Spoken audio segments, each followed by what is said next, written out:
Kabupaten 4 miliar, setiap provinsi 20 miliar tuh kata Pak Prabowo. Dana bencana itu diambil dari mana, Pak?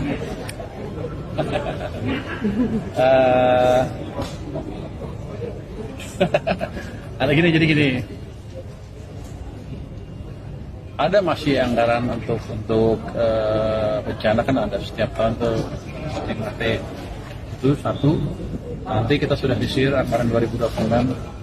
Sebelum ini kejadian sudah kita sisir sebetulnya untuk kegiatan-kegiatan yang tidak terlalu berguna, kayak rapat-rapat nggak jelas segala macam. Jadi kita bukan potong anggaran ya, efisiensi kan. Sudah kita lihat itu ada sekitar 60 triliun lah dapat.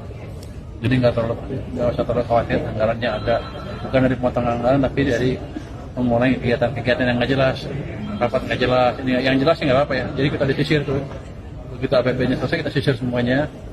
Kita nggak mau ngulangi lagi seperti tahun lalu, gimana kita potong aja asal potong. Dari situ ya untung dari situ ya masih ada cadangan, jadi nggak usah khawatir. Permintaan Prabowo untuk alokasi tambahan dana sebesar 20 miliar di setiap provinsi kepada Menteri Keuangan Yudi Sadewa pada tanggal 8 Desember tahun 2025 menunjukkan upaya pemerintah dalam memperkuat kesiapan dan respons terhadap bencana. Dana tersebut diusulkan untuk memperbaiki infrastruktur penanggulangan bencana, menyediakan peralatan dan sumber daya yang lebih baik, serta meningkatkan kapasitas tim tanggap darurat. Langkah ini penting mengingat Indonesia sering mengalami berbagai jenis bencana alam, seperti gempa bumi, banjir, dan letusan gunung berapi.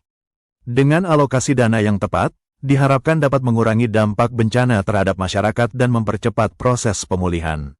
Peningkatan dana ini juga dapat memperkuat koordinasi antara pemerintah pusat dan daerah dalam upaya menciptakan sistem tanggap darurat yang lebih efisien dan efektif. Penambahan dana bencana khusus di Sumatera dari 20 miliar menjadi 24 miliar rupiah merupakan langkah penting dalam upaya penanganan bencana di wilayah tersebut.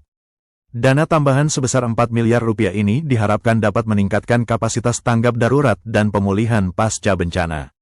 Dengan alokasi dana yang lebih besar, pemerintah dan lembaga terkait dapat lebih efektif dalam menyediakan bantuan logistik, medis, serta rehabilitasi infrastruktur yang rusak akibat bencana alam. Selain itu, dana ini juga bisa digunakan untuk program mitigasi bencana, sehingga mengurangi risiko dan dampak yang mungkin terjadi di masa mendatang. Upaya ini menunjukkan komitmen yang kuat untuk melindungi dan mendukung masyarakat Sumatera dalam menghadapi tantangan bencana alam.